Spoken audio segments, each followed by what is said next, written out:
first game of the season. This is where you make your mark on being Defensive Player of the Year. It starts this Sunday. So let me play this for you guys. This is credit to the Detroit Lions for this. This is Aaron Glenn on Aidan Hutchinson and what he expects out of him this Sunday. Let's hear from AG. Listen, Hutch has had a tremendous offseason. He had a tremendous training camp. And now he's at that point that he needs to set his sights at being, if not the best player defensively in this league, to one of the best players, which he is. All right. But now it's time for him to look at himself as the best player. When it comes to Mac, man, listen, he was growing at a rapid pace last year until he got the injury when he was out for like 4 games or whatnot. And then he came back and played, I think, the Minnesota game for a couple of reps. And then he played in this game in the playoffs. And you saw those flashes of him being a dominant player. So I look at him the same way I look at Hutch. I mean, I expect him to be a dominant player in this season.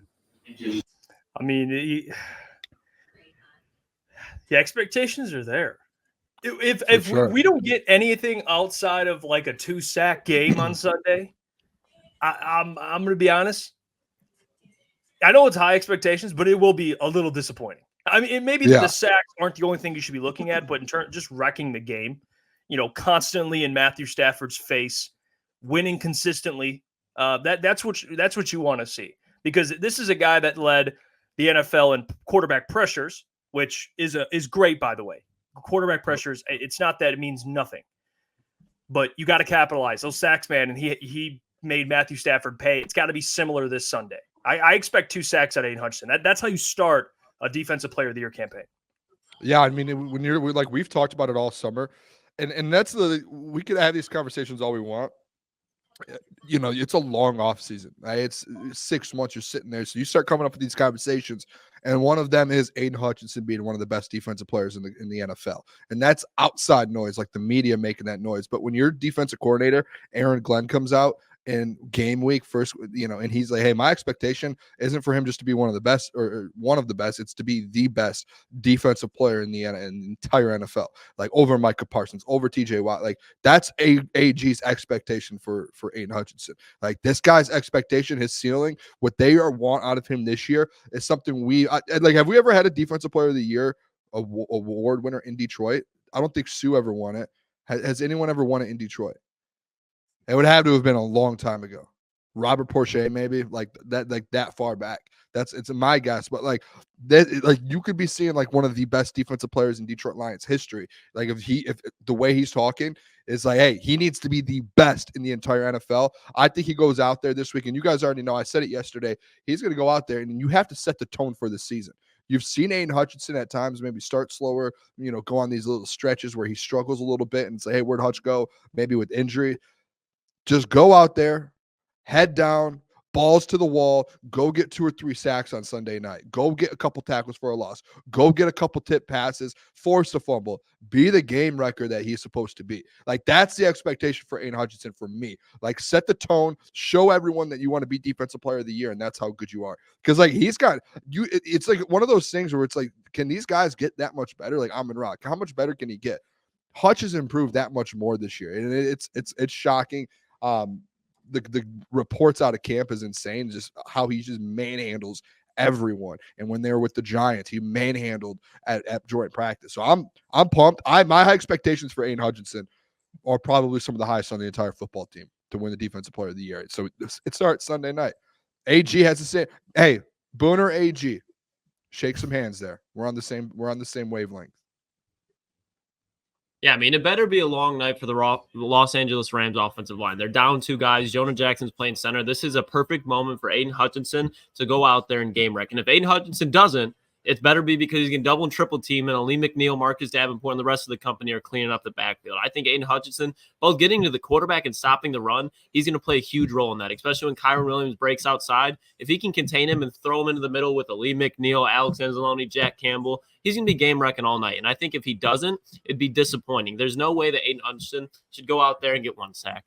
He could go out there and get half a sack. Like, this is an opportunity for him to go out and prove Booner's narrative right about winning Defensive Player of the Year, it would be disappointing if he didn't go out and get at least 2 sacks, in my opinion. Following all this hype, the secondary is better. You expect Aaron Glenn to be sending pressure all night, which is only going to help out Aidan Hutchinson. So Hutch, he'll dominate on Sunday night.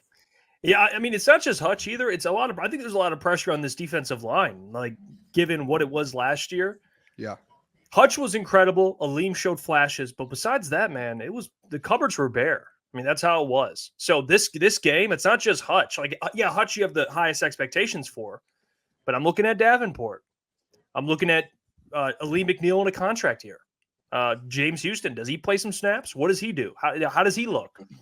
And does DJ Reader even play? Which I still don't think he will. I think he plays the following week. But there's a lot more question marks than just how does Hutch play. He's the biggest storyline.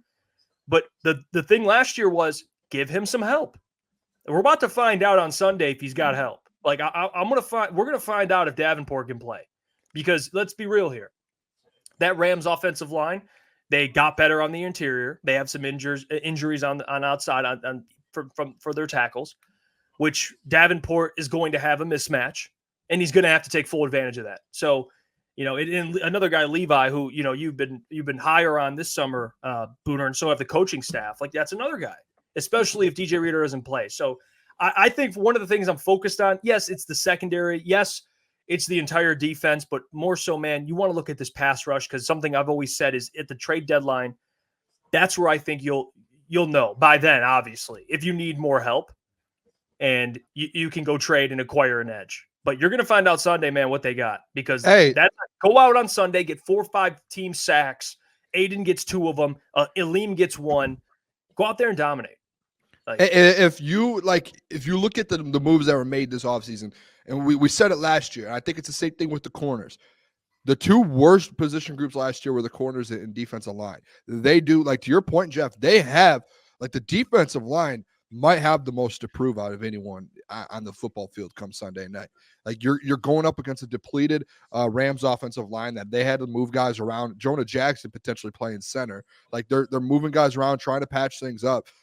To that point, Jeff, like, all those guys you listed, Levi O, this is a perfect, like, if you've been doing what you've been doing all offseason, this is the perfect game to get things started and show the people what you've been doing and kind of your improvement and how you're not injured anymore. So they have to go out there, like, they have to start strong, like, build the confidence in game 1 instantly with this defensive line. So when week 2, week 3, week 4, you can just keep getting better and better and better. Like Davenport, I hope this guy stays healthy, but I hope on Sunday night he shows up and he wreaks havoc on Matthew Stafford on the opposite side of Aidan Hutchinson. He might be one of the more important pieces to this defense, because you do need a piece on the other side of Hutch. And if he can end up being that changes a lot for this defense.